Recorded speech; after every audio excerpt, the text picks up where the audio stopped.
Hi, David. Thank you for coming. Great to be here. Let's start with the Gulf. Big source of capital for you and your peers. Just some reporting this morning that they're pulling the financial plug on their PGA competitor, Live Golf. So they're obviously, trying to figure out where to invest, and they're going to have some big bills to pay. What are you hearing from your big investors in the region? Well, there's obvious concern. I mean, this is maybe something that local players feared, but didn't anticipate was going to happen so quickly. But it's an incredibly resilient and deep region, and I think there's a long-term outlook that still prevails, where there's a lot of growth, there's a lot of government investment. In a somewhat counterintuitive way, this crisis, I think, heightens the emphasis on energy resilience, which was a direction that many of the Gulf countries were already moving, rapidly to diversify their economies away from oil, but also on defense and other industries that will need to be built up more rapidly. So I think coming out of this, you'll probably see a significant investment surge. And so while some are pausing right now to see how this will all settle out, I think you're going to see, potentially something that's even stronger coming out of the crisis.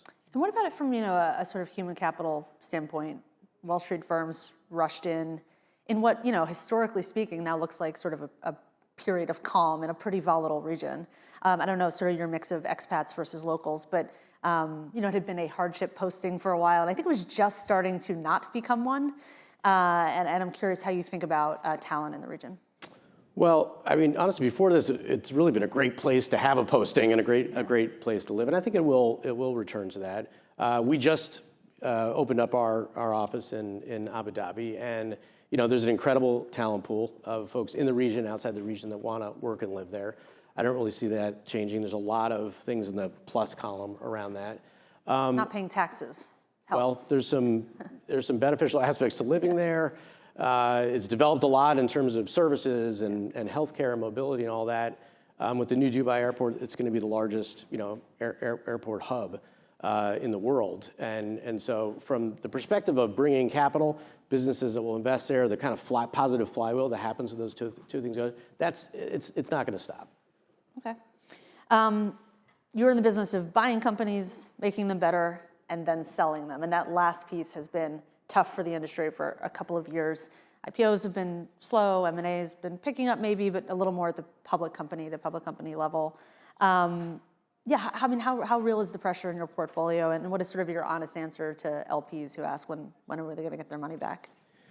Well, I think it's first on the industry level. It's important to put this in the context of the cyclicality of this industry. This is probably the fourth major cycle in the history of private equity where you've had a significant peak period of deployment velocity. This happened kind of post-COVID. A lot of money into technology investments, and it takes time then to digest that, particularly as you go through an interest rate cycle that we've gone to. Interestingly, it really hasn't been an economic cycle. The economy's been quite strong, but there has been an interest rate adjustment, as well as some players having overly concentrated their portfolio in some sectors like technology. So the industry's going to have to work through that. But we've seen it. If you go back to the global financial crisis, you had liquidity distribution yields get down to 12, 15% level, kind of half of what you'd expect to see. But then there'll be some investments that are cleared out that are not that good. Marks will readjust. New players will come in. You see different creative forms of capital, like flexible capital, and we have a capital solutions business that's pretty active in navigating companies where you don't have to quite sell, but you give up some of the upside and you make your way through it. And there'll be some losses in that for the industry for sure. But I think the cycle will come back. We feel our portfolio is in quite good shape because we were investors in technology, but we remain pretty anchored to the right level of price versus growth. We didn't overly concentrate in any sector. We did a lot of healthcare. We did a lot of industrial. We did a lot to add value to the businesses. And so our distribution yields have been pretty good, pretty healthy and fairly normal. But we're watching it, and LP has asked the questions, and they're very, very concerned about how people are marking their assets. It's an ongoing dialogue for sure. I mean, as you said, software had been maybe 30-40% of the industry's, private equity buyouts over maybe the past decade. I assume it's somewhat similar percent of your portfolio? So a little bit less. Well, again, this is where you have some definitional questions, which is, what is software? And you have high growth software businesses that traded on, a multiple of revenue. You have very stable cash flow generating, software businesses, some that are quite insulated against AI, some might even be accelerated, and some. So there's a stratification. I think we'll lump it all together. It may give you the wrong image. And so, I'd say probably in the traditional forms of software, we might be like in the 20-25% range. But importantly, we like a lot of it. Some of it will struggle, but some will actually be accelerated as you have some of these new technologies take hold. So there will be a stratification that we're all going to have to look at. What do you think the average mark on that is today versus where it was 6 months ago? Well, so the marks have, probably come down, 20-25% if you're looking at publicly traded multiples. But the really critical thing is where you bought these things. So some invested at market levels, or even premium to market levels. Some invested with the notion that software, multiples were going to adjust. And so if you go back to before interest rates moved up, we looked at a world where post the global financial crisis, we've been in this very low interest rate, environment. Yet COVID was going to present significant pressures to that equation with all the government, debt and other issues. And so we started underwriting significant expected multiple compression, not just in software, but in a lot of growth businesses, because we did not think that could sustain. So the question really is, how much cushion did you have in the multiples in your marks? If you bought at peak prices, and maybe if you paid a premium to that, you have a much greater distance to fall. But sorry, when you see private, you said public marks, the software index is down, as you say 20-25%. Do you say, oh, we should probably mark that? I mean, how tethered are you to a pretty comparable company that trades in the market every day when you look at your own private books? It's not one-to-one. And, when we look at marks, we've got a valuation methodology that's similar to the way we underwrite businesses, which is what's the world going to look like 5 to 6 years from now? What's the operating trajectory of the business, and what's the right discount rate, back? And that's not exactly how public, market investors look at things. In fact, today, there's an incredible amount of volatility in terms of, buying and selling of stocks, overselling, overbuying, deep concerns over the latest news headline, kind of throwing the baby out with the bathwater. And that creates way more volatility than I think is anchored in true fundamentals. And so we're constantly underwriting the business plan, the outlook, where we think it will trade 3, 4, 5 years ago. And that may be aligned with, a market drop or an increase. But I'd say the flip side is true too. When the multiples, go up by 25%, we're not marking them up 25%. That private asset managers are slower to mark up and slower to mark down. Or potentially more, anchored to what true fundamentals are looking like. Fair enough. You also have a big credit business. You lent $8 billion last year, and the way I know that is you put out a press release last week, and I was a little surprised because it's a tough time to be in the private credit business, much less bragging about it. So can you talk about kind of what you're seeing in particularly retail heavy? These are the funds that people have been clamoring to get out of, not quite understanding what liquidity is. And do you think it's systemic? Do you think it's contained? Where does this go? Well, I'll start with the industry and talk a little bit about our business. But at the industry level, I do think this is a bit overblown, and one doesn't want to be too serene about any product set that is as growthful, new, and innovative as private credit is, where we're kind of in really the first vintage, the first cycle to see how this is going to perform. But to put in perspective, it's still a relatively small part of the overall loan market, 5 or 6% if you put investment grade corporates, ABF, high yield loans and others in there. It's not maybe as big as some fear, although it has grown a lot. If you look at fundamentals of the businesses, they're still looking quite strong. I mean, honestly, in top 10, 15 percentile of history in terms of levels of defaults, in terms of operating fundamentals, corporate margins, and the like. And defaults themselves are still at kind of post-global financial crisis averages. If you look at high yield loans and leveraged loans, kind of in the 2% range, that's about average. Then you have to dig into private credit, and as we look at our portfolio, defaults they really have not changed measurably, and we're still talking about pretty low levels, 1 to 2%. So both the aggregate size, the degree of exposure that's there, the underlying health actually looks okay. The question then becomes, what was your strategy for raising the fund? How and where did you deploy it? and where do you get the money from?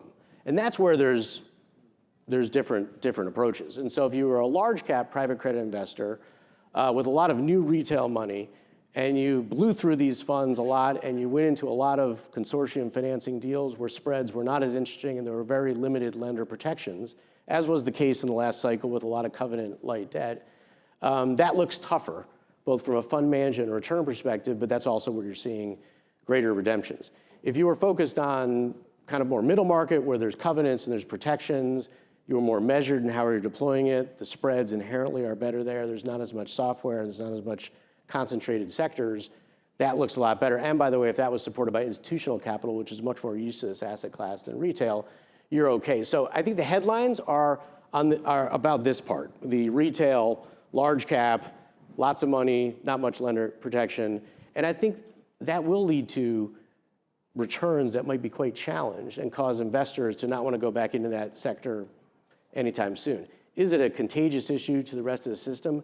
I really don't see that. I mean, private credit was there to effectively replace the banks who were not ready to invest. And so the notion that the banks have a contagious risk, they don't really own this. But what they do is that they lend to the private credit firms, about $1 trillion of that. That's actually pretty small. So the lending, the secondary lending with NAV lines and things that goes to private credit, that's a much more niche product. They stayed out of this market, 60 to 65% of all the LBOs. So we do large scale LBOs. We don't provide credit for large scale LBOs, but we're consumers of credit from those players. And those were, very attractive terms in the last, several years, covenant light, significant, quantums of debt. And it was good for that, but the portfolio construction for the fund managers who did that's something that's, going to have some pressure. Right, because I think one question people have, and when you talk about private credit, it's not like banks have never screwed up either, right? And it turns out that taking overnight deposits and lending them out for a long time has its own problems, which we saw a couple of years ago.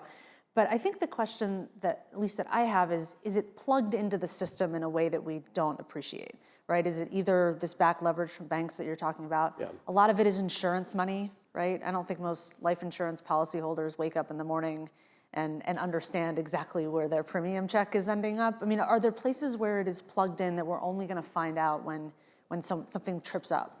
Probably two things to ease your concerns. One is the amplifying effect of the credit through the system there really hasn't been a mechanism for that. So if you take the global financial crisis and subprime loans, these were bad loans that were then packaged, securitized, resold, and there's an amplifying effect through the system. There's really no mechanism for that to occur in private credit, and it has not occurred.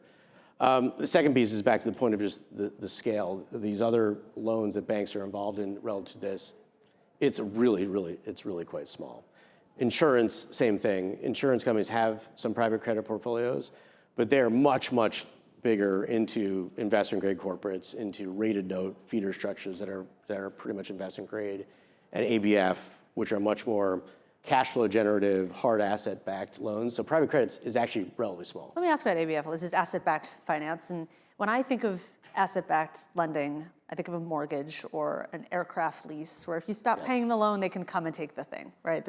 And a lot of the collateral that we've seen, particularly things that went a bit sideways last year, were much more financialized, cash flows, IP, receivables, things that are frankly easier to dupe lenders on. We've seen some apparent fraud. I don't know, what do you make of, it seems to me like there's a bit of mission creep from traditional collateralized lending into new spaces. Obviously, I'm not an expert on the duped part aspect of that. You would never get duped. You weren't in those deals. As a lay thing. I think some of those are also quite small, and the vast majority. I mean, ABF is a gigantic market. Anywhere probably on the low end, 10 trillion or so. The high end maybe 25 trillion. Relative to private credits like 1.7 trillion. The vast majority of that is in hard asset-backed, ton of residential, commercial, mortgage loans, as you mentioned, hard asset, aircraft, data center, and the like. And so the other part is a small portion. However, investors have liked some of that asset-like product because it is pretty cash flow generative. The technology around improving, getting that collateral is pretty well formed. And so listen, there are always going to be incidents of either bad underwriting or too much capital having gone into a certain space in a certain period of time. That's the long-term, history of lending. But this time around, I think that it's much more fragmented. It's smaller than one thing. There isn't technology to really, expand that in ways that we can't see. But we'll have to watch the rate of return ultimately that investors have been delivered, even for institutions who are sophisticated about it. And then for retail investors, again, this is the first real vintage where retail investors have come into the segment. A concern I would have is that the education process was not, fully done and executed. There's intermediaries involved in selling some of these products. And the buyer set's just not used to the cyclicality and the illiquidity. Having said that, why does this all exist? It's because those retail and individual investors and mass affluent investors, they wanted access to this. This was a hole in their asset allocation paradigm. And they were, in some ways, prevented from getting into it from accredited investor status regulations, but they also just didn't have the access. And I think this is going to be a durable secular theme, and it'll be refined, and the regulation will get better, education process will get better. Some of the operators of the funds that don't work out so well this time, they're not going to be the ones providing it next time, but that's okay. That's rotation in the industry. We've seen that a lot. The economy can survive that. But you will see this as a lasting industry because it's meeting buyer and seller with a product that's necessary. I'm going to go back to private equity for a minute. I have a bear thesis on PE that I want to throw on you, which is that debt will never be as cheap as it was for as long as it was, in the near future. Companies are more tightly run today. I was interviewing Henry Kravis yesterday, and we talked about barbarians at the gate, and he said that RJ Nabisco had 11 corporate jets when they bought it. No company has 11 corporate jets anymore. That the uplift that you've gotten from multiple expansion over the years, can't count on that quite as much anymore. That LPs want to do more with fewer managers. There's pressure on fees, especially as we go into retail. My question is, are the glory days of the LBO, the kind of building block of this industry, behind it?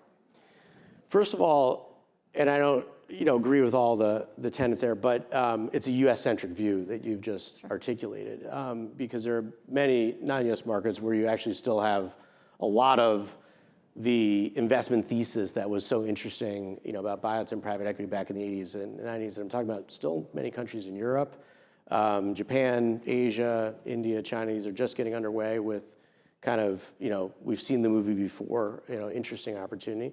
So I'll make that point. But listen, it's different for sure. The value creation levers are different than what they were before, but that doesn't mean they're not interesting and we can't generate, we're targeting mid-20s returns. And top quartile, first and second quartile private equity firms have consistently delivered that. It's different players who have delivered that in different vintages, but those numbers have not trended. Why is that? Because there still is tremendous inefficiency. There's still mispricing. There's economic dislocation, and there's frankly more of that with all the geopolitical dynamics that we have and all the trends that are happening with technology. We invest on either side of that growth and dislocation equation, and that is not really going away. Plus, we have way more in the way of sophisticated tools to be able to drive that value. I'm sure we'll talk about AI in a second, but the technology tools we have today are incredibly transformative. The bigger firms, like us, we're global. We can open up growth avenues in different geographies. We have very, very deep value creation teams that can add value to businesses and reposition supply chains and help them tackle with a lot of challenges they're facing. So, I don't want to call it the low-hanging fruit, but the stuff that was like, that's pretty obvious. I'm going to buy this thing at 5 or 6 times EBITDA, take margins from 5 to 12% and sell it at 12 times. I don't see as many of those these days. We do see a few of them. There's a few of those in Japan and even places like Germany. But in the United States, you don't have those opportunities as much.